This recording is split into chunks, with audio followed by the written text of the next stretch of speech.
So, is your mother a narcissist? Has that ever been a question? Well, have I got the book for you?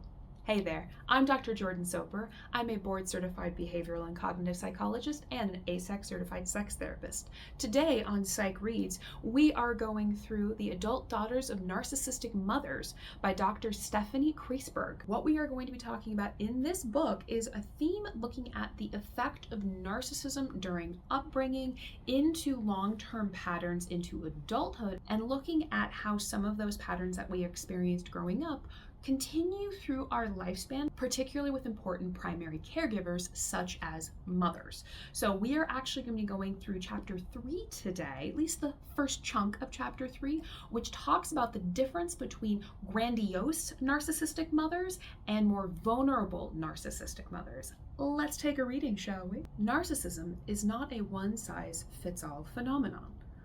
Let's say that we compare narcissism to ice cream. Ice cream is a cold, creamy dessert. There is vanilla ice cream and even hot sauce flavored ice cream. Both are ice cream, although very different flavors. Similarly, narcissists are often divided into two main categories: the grandiose narcissistic style and the vulnerable narcissistic style.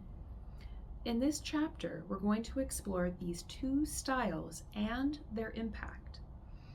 As you read this information, remember that, like most people with narcissism, your mother likely had or has a combination of grandiose and vulnerable traits that wax and wane depending on what is going on in her life.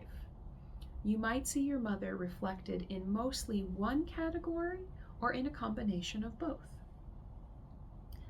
The main ingredient, insecurity.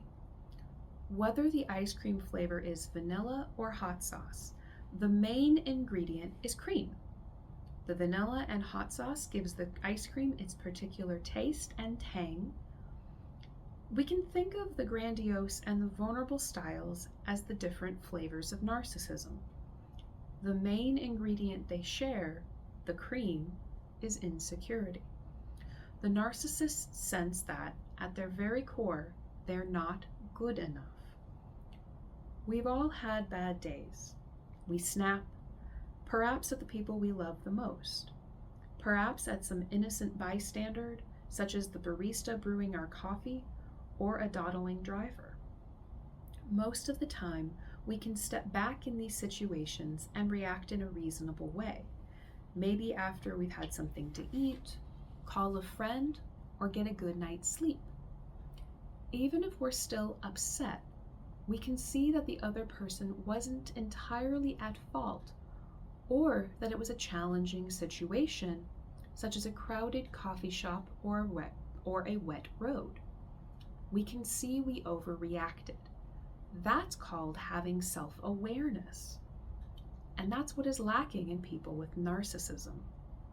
They may be driven by insecurity, but they don't know it. That awareness is sealed off from them, like money stolen and stashed in a secret vault with no clues to crack the safe.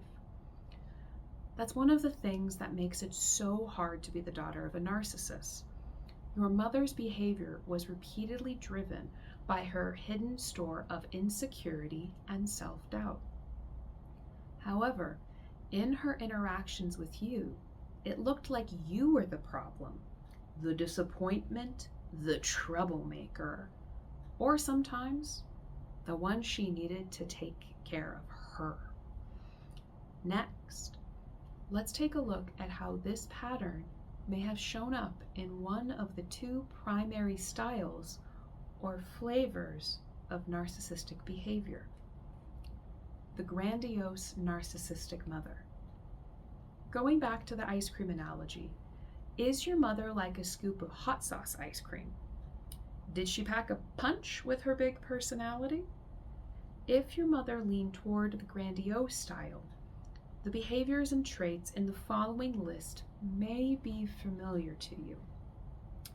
Appears extremely sure of herself, expects special treatment, needs to be the center of attention, outgoing and confident, extremely concerned with appearance and image, her own and yours.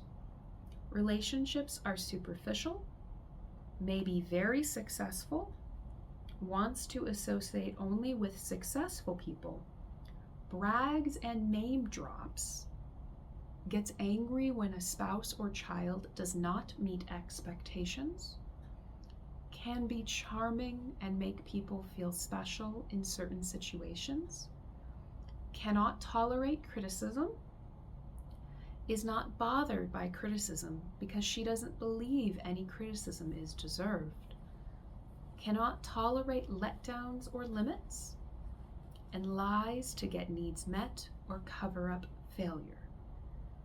In essence, she keeps the spotlight on her, protecting her fragile inner self. She does this through her dominating, my way or the highway style.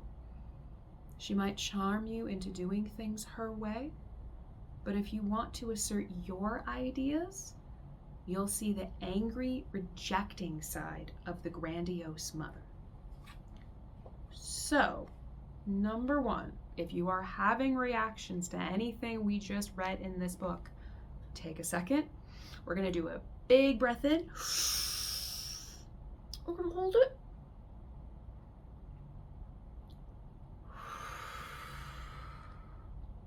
Sometimes reading content that really hits home, you get to have those reactions. So thank you for letting me do a deep breather a little bit.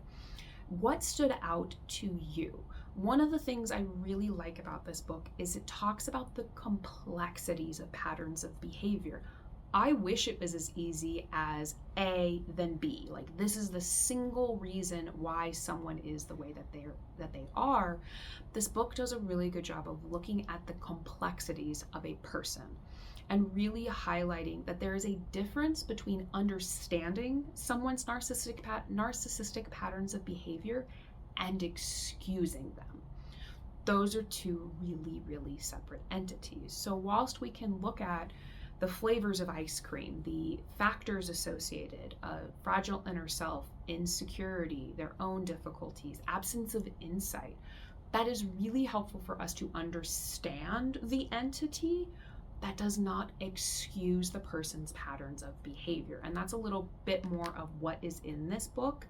So if anything in here did stand out to you, I would highly recommend this particular book. I have given it to patients, I have given it to friends, I have recommended it during PowerPoints or different presentations where we're looking at how do we break intergenerational patterns associated with parenting, caregiving, and sense of self.